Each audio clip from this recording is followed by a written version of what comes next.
ಸರಿ ಅಣ್ಣ ಒಂದು ನಿಮಿಷ. ನಮಸ್ಕಾರ ಅಣ್ಣ. ನಮಸ್ಕಾರ. ನಿಮ್ಮ ಹೆಸರು? ರಾಮಲಿಂಗ. ರಾಮಲಿಂಗ. ಓಕೆ ಅಣ್ಣ. ಅವರು ಗಜ್ಜಾಳಿ. ಯಾವ ಬೀಜ ಊರಿರಣ್ಣ? 3 ಅಣ್ಣ. 3 ಎಷ್ಟು ಎಕರೆ ಬೀಜ ಊರಿರಿ?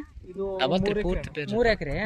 ಶ್ರೀರಾಮ್ ಸೀಡ್ಸ್ 3 ಊರಿರಿ, 3 ಎಕರೆ ಊರಿರಿ ಅಣ್ಣ. ಈಗ ಬೇಸತ್ತಲ್ಲ ಮಗ್ಗೆ ಆಲೆ ತೊಳೆ ಆಲೆ ಎಳ್ಳೆ ಬುಡಕೆ ಎಳ್ಳೆ ಬುಡಕೆ ಆದ್ರೆ ಕೂಡ ಬೇಸ್ ಬಂದೈತೆ. ಮಳೆ ಬಂದ್ರೆ ಕೂಡ ಬೇಸ್ ಒಂದು ಕಾಯಿ ಕೂಡ ಕೊಳ್ತಿಲ್ಲ ಅಂತ ಬಿಡ್ಸಕ ಎಲ್ಲ ಬಿಡ್ಸಕ್ ಬೇಸ್ ಮೆತ್ತಗೆ ಬರ್ತೈತೆ. ತೊಂದ್ರೆ ಏನ್ ಕೊಡೋದಲ್ಲ. ಏನಿಲ್ಲ. ಇದೇ ಫಸ್ಟ್ ವರ್ಷ ಇಟ್ಟಿವಿ. ಇದೇ ಫಸ್ಟ್ ವರ್ಷ ಅಣ್ಣ ಹೇಳಿದ್ದ 3 ಇಡ ಅಂತ. ಅದಕ್ಕೆ ಮುಂದಕ್ಕೆ ರೈತರು ಕೂಡ ಹೇಳ್ತಾ ಇದೀವಿ.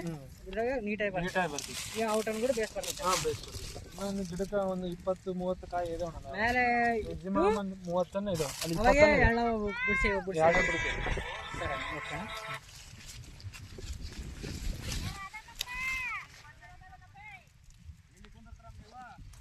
ಹಲೋ ಹೇಳಪ್ಪ.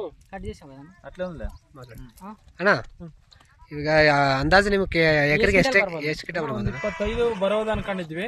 ಇವಾಗ ಮಳೆ ಬಂತಲ್ಲ, ಮಿನಿಮಮ್ ಒಂದು 18-15 ಬರ್ತೈತೆ. ಎರಡು ಬಾರಿ ಬಿಡಿಸಿದ್ರೆ ಕೂಡ ಮ್ಯಾಗ ಒಂದು 15 5 ಕಾಯಿ ಇದಾವ. ನೀವು ಟೋಟಲ್ ಎಕರೆಗೆ ಒಂದು 15 ಕ್ವಿಂಟಲ್ ಬರ್ಬೋದು.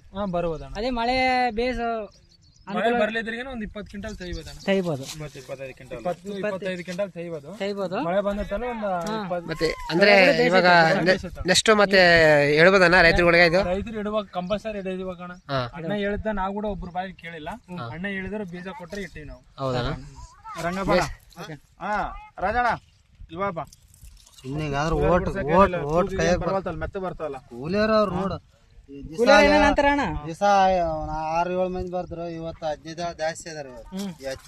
ಹತ್ತಿ ನೋಡಿ ತೊಂದ್ರೆ ಕೊಡವಲ್ಲ. ತೊಂದ್ರೆ ಇಲ್ಲ. ತೋರ್ಸಲ್ಲ.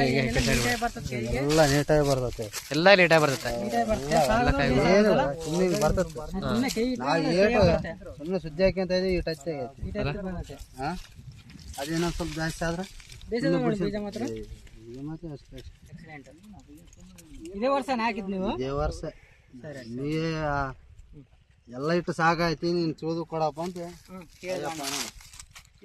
ಬೇಸ